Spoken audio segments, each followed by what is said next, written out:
राधे राधे, जय श्री कृष्णा। मैं सीमा सिंह आप सभी धर्म प्रेमियों को सादर प्रणाम करती हूँ। आज मैं आपको कार्तिक मास के महात्म्य का छठा अध्याय सुनाने जा रही हूँ।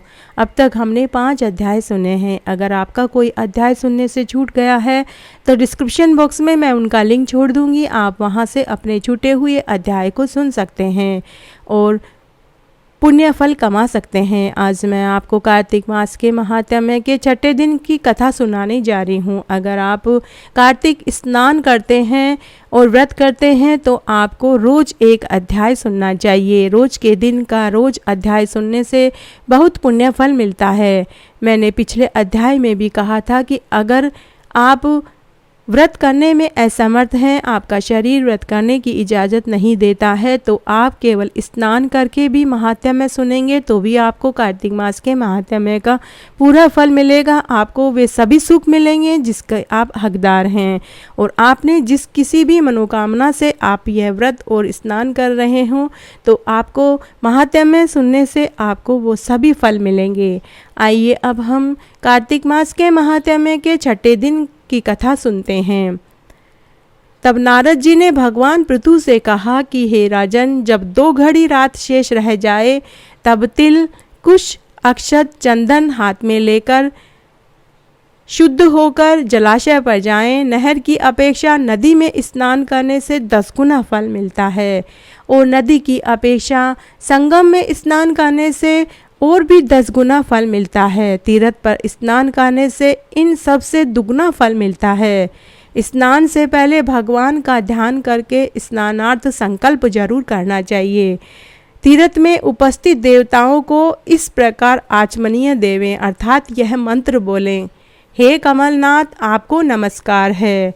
हे जलशाही भगवान, आपको नमस्कार है। हे ऋषिकेश भगवान, आपको प्रणाम है।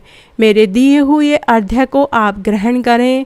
बैकुंठ, प्रयाग तथा बद्रिका आश्रम में जहाँ कहीं भगवान विष्णु गए वहाँ उन्होंने 3 प्रकार से अपना पैर रखा था। वहाँ पर ऋषि, वेद, यज्ञों के सहित समस्त देवता मेरी रक्षा करते रहें। हे जनार्दन, हे दामोदर, हे चतुर्भुज भगवान, हे देवेश, आपको प्रसन्न करने के लिए मैं कार्तिक मास का विधिवत स्नान कर रहा हूँ, पूजन कर रहा हूँ, दान और पुण्य कर रहा हूँ, व्रत कर रहा हूँ। आपकी कृपा से मेरे समस्त पाप नष्ट हो जाए, मेरी 7 पीढ़ियाँ खूब फले फूले, मेरा वंश हमेशा फलता फूलता रहे, मेरे वंश की जड़ हमेशा बढ़ती रहे और मेरे परिवार के सभी सदस्य खूब तरक्की उन्नति करें। मेरे बच्चे खूब पढ़े लिखें, खूब तरक्की करें, उन्हें उनको वह सब मिले जिसके वे हकदार हैं। हे हरे, कार्तिक मास में व्रत तथा विधि पूर्वक स्नान करने वाला मैं अर्घ्य देता हूँ। आप राधिका सहित मेरे अर्घ्य को ग्रहण करें। हे कृष्ण, हे दामोदर, हे मुरली मनोहर, प्रबल राक्षसों का नाश करने वाले, हे भगवान, हे पाप नाशक, कार्तिक मास में नित्य प्रति दिए हुए मेरे इस अर्घ्य द्वारा कार्तिक स्नान का व्रत करने वाला फल मुझे प्राप्त हो। मेरे समस्त संकट दूर हों, मेरे घर में सुख, वैभव, ऐश्वर्य बढ़ता रहे। विष्णु, शंकर तथा सूर्य का ध्यान करके जल में प्रवेश करें।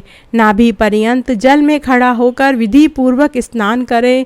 गृहस्थी तिल और आंवले का चूर्ण लगाकर, विधवा स्त्री व जति तुलसी की जड़ की मिट्टी लगा करके स्नान करना चाहिए। सप्तमी, अमावस्या, नवमी, त्रयोदशी, द्वितीया, दशमी तथा आदि तिथियों को आंवला और तिल में स्नान नहीं करना चाहिए। स्नान करते हुए हमें बोलना चाहिए, जिस भक्ति भाव से भगवान ने देवताओं के कार्य के लिए 3 प्रकार का रूप धारण किया था, वही पापनाशक भगवान विष्णु आपकी कृपा से मुझे पवित्र बनाओ। विष्णु जी की आज्ञा से कार्तिक व्रत करने वालों के सारे इंद्र आदि देवता रक्षा करते हैं, अतः मुझे भी पवित्र बना दीजिए।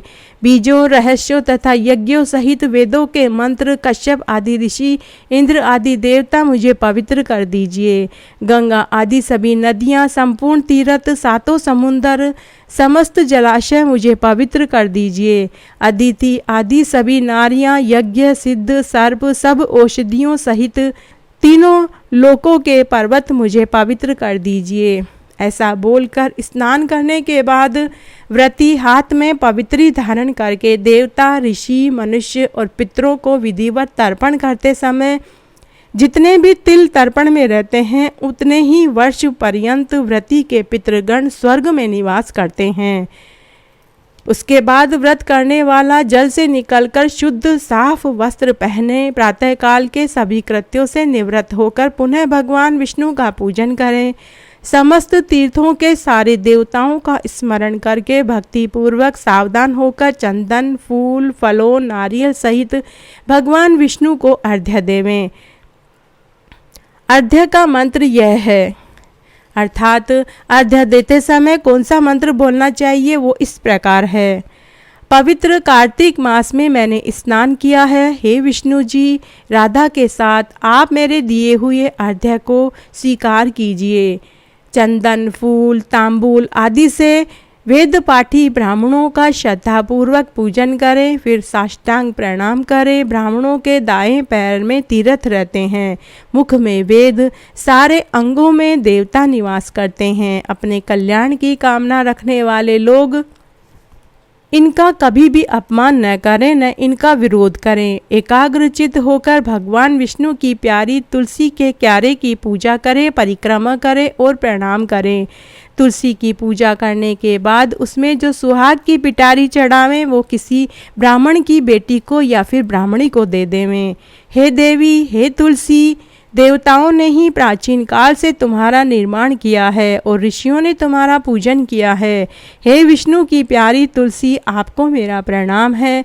आप मेरे समस्त पापों का नाश करें, मेरे कुल को हमेशा हरा भरा रखें और आप मेरे आंगन में हमेशा फलती फूलती रहें।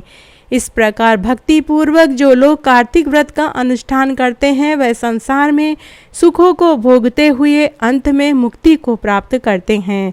सभी रोगों का नाश करने वाला, सभी पापों को नष्ट करने वाला, श्रेष्ठ बुद्धि देने वाला, धन, वैभव, ऐश्वर्य प्रदान करने वाला, मुक्ति भुक्ति प्रदान करने वाला और मरने के बाद स्वर्ग देने वाला एकमात्र कार्तिक मास है।